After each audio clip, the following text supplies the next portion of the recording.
Alright, now this video is going to be Hastelloy C276 and a root pass.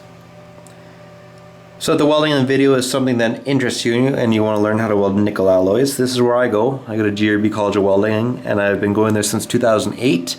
And the Inconel course, the little devil head is pointing at the Inconel course. That's the course you want to take.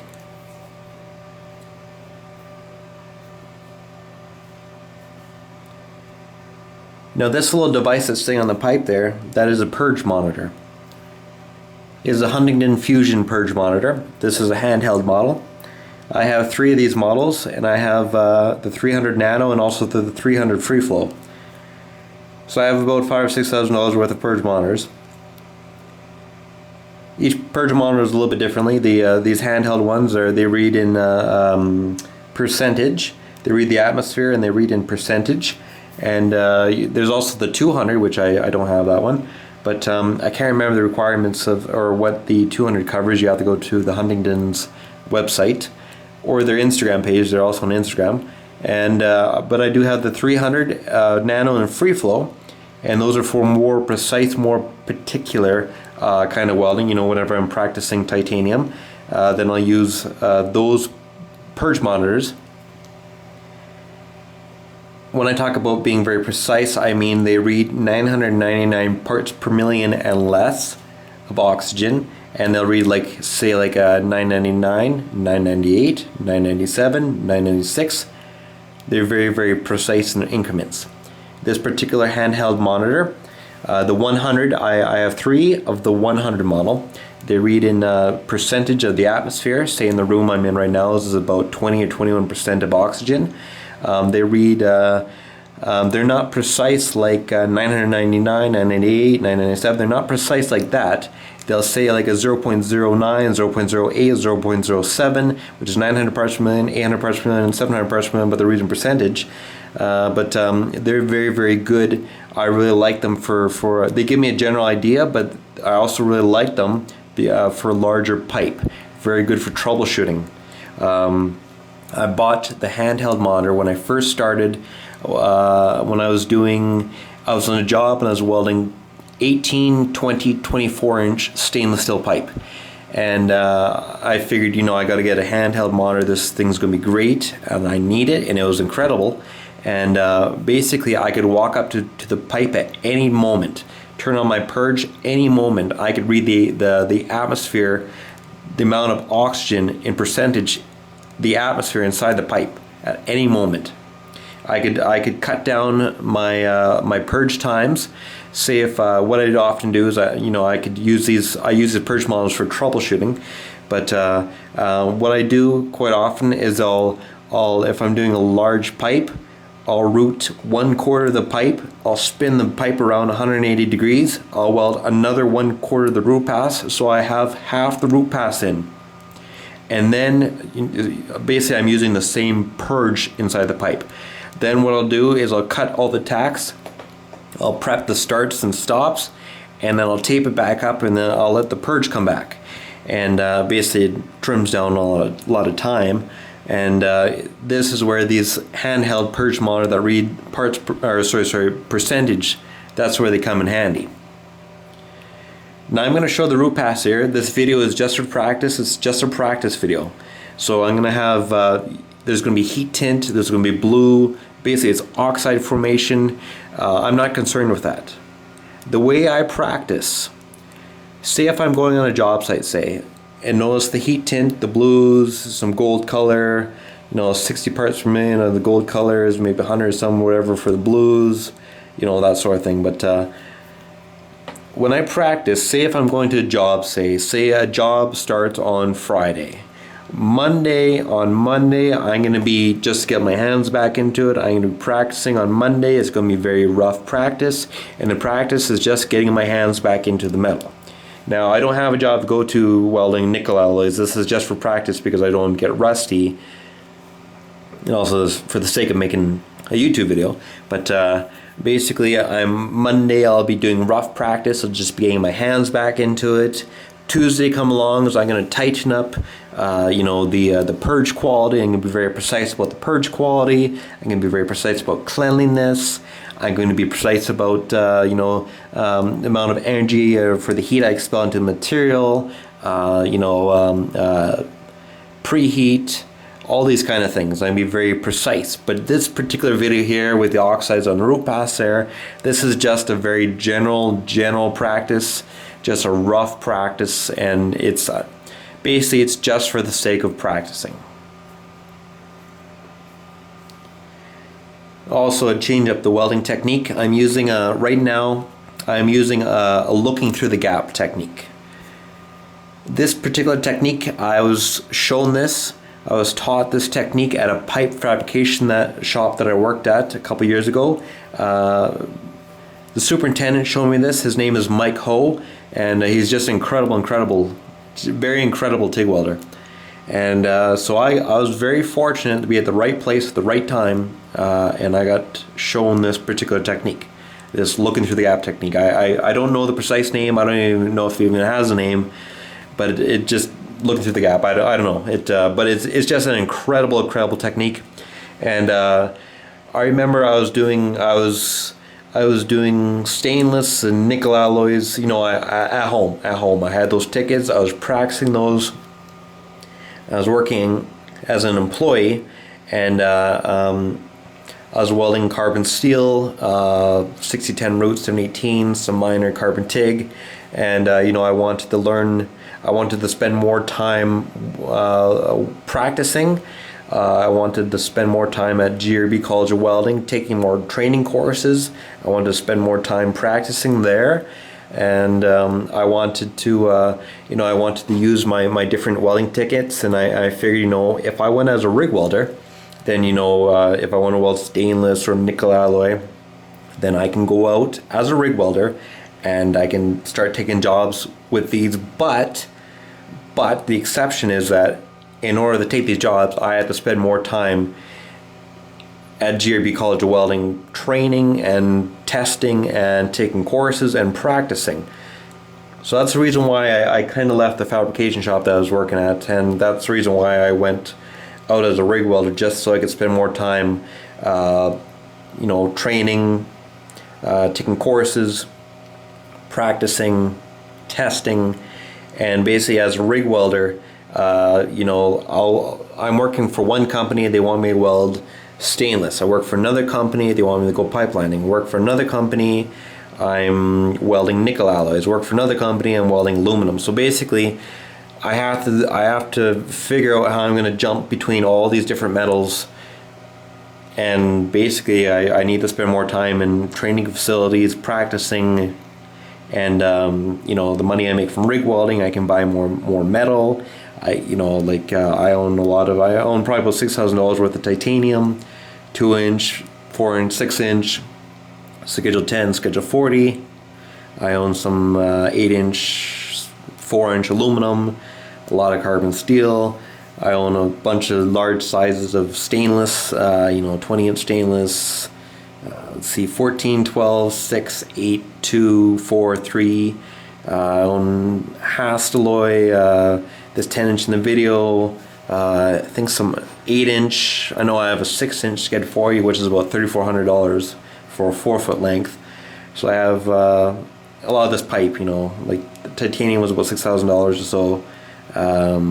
Nickel alloys, I can't remember the price of those. Stainless was, I've had a lot of 6-inch, 2-inch, a lot of long lengths, and I have a lot of carbon steel, 2, 4, 6, 3, 8, 10, 12-inch carbon steel.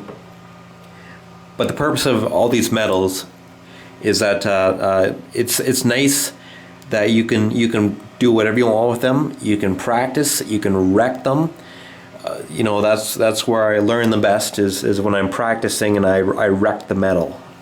If I wreck the metal, but provided that I learn something from it, then it's very, very important. You always have to be very very optimistic and very positive. That, say for example, you weld 99% of the root pass, but you don't get the tie-in. Say you use the wrong technique for the tie-in, and these nickel alloys, they do need a precise way, they have a precise technique for doing the tie-in. but say you don't get the tie-in, so you grind it out and you try and do a different technique, and then in that moment you realize, oh, this is what I gotta do, this is what I gotta do to get the tie-in. I consider that a success, because the next practice weld you do is going to be using that particular technique that you learned from the previous weld and use on the next weld, and you're going to have success. So, I've also learned that I could weld. Say if I weld like a stainless over like these metals, I can do say like a 6010 root pass, and then weld some Inconel 625 over it, and I can weld some stainless over it. And I can like do MIG welding over it. I can just do whatever, and then I'll see cracking start to develop, or I can weld like this metal to that metal, and something happens, or I start hearing cracking or whatever. So basically that's the nice thing about these metals. I can try different techniques. I can overheat the metals. I can even titanium. I had a really nice root pass one time, and I had my trailing shields, and I figured, I was kind of curious what would happen if I started from here and I welded all the way around the pipe, and I could see end up having some heat tints, some gold coloration, and I kind of realized that then that means that protected deposit metal, don't travel as far, that sort of thing. So a guy kind of learns. But that's the nice thing, is having your own pipe that you can wreck it, but you can also learn from it.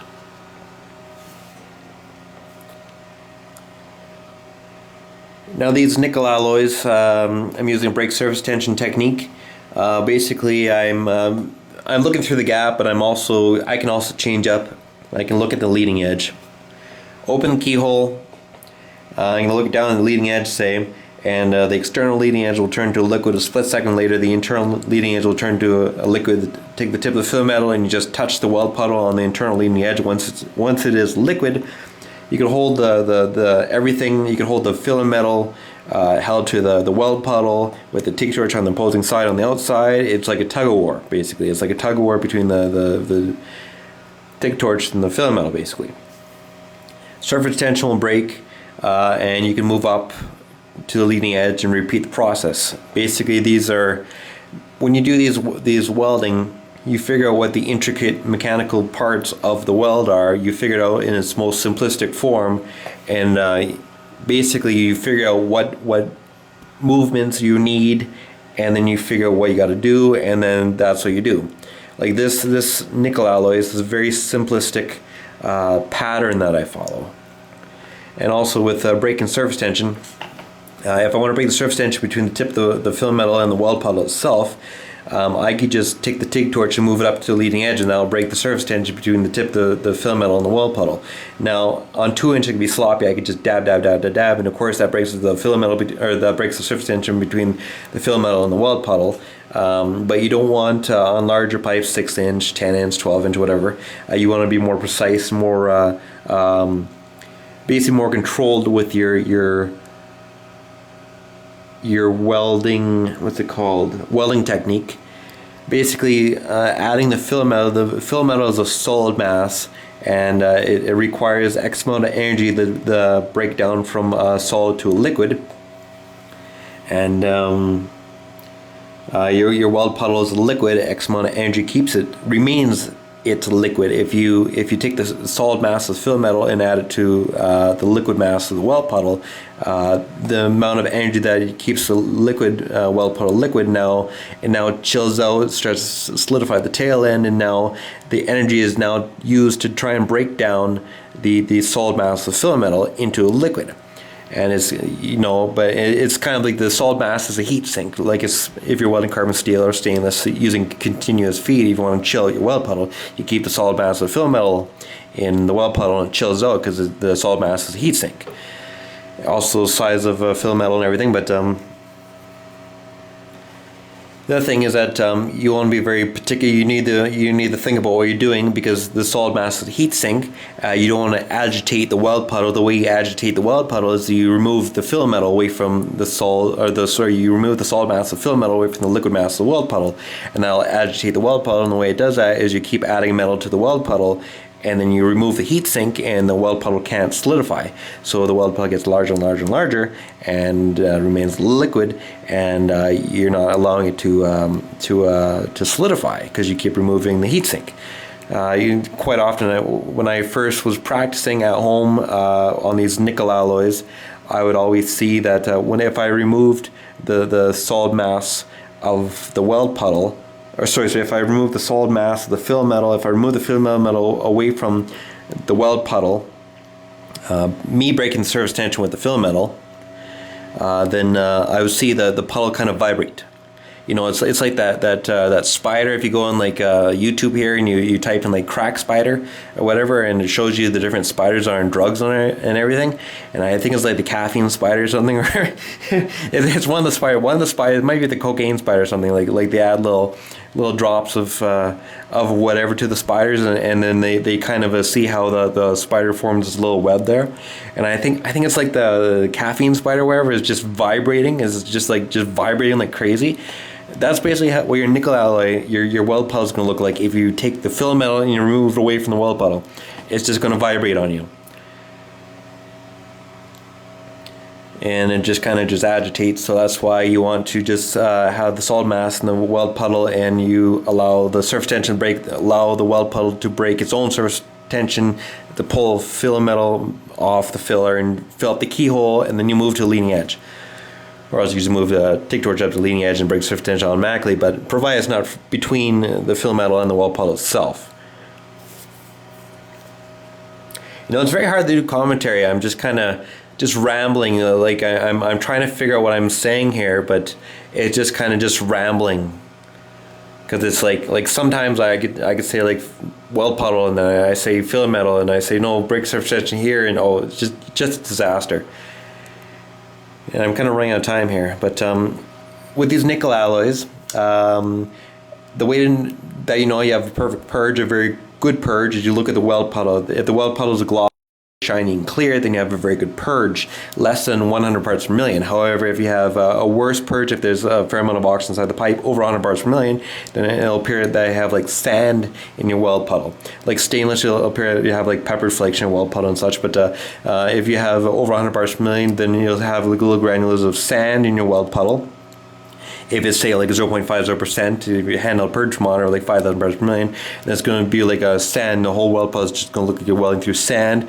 You move up to like a bevel tip, or wherever your whole bevel tip is just going to dissolve away, and you know, it's just welding through a puddle of sand. Basically, it's gonna as if you have like CO2 in your weld puddle. Basically, if you ever had like somebody grab you the wrong argon bottle, maybe this is the outside of the pipe. This is not the inside. This is outside the piper.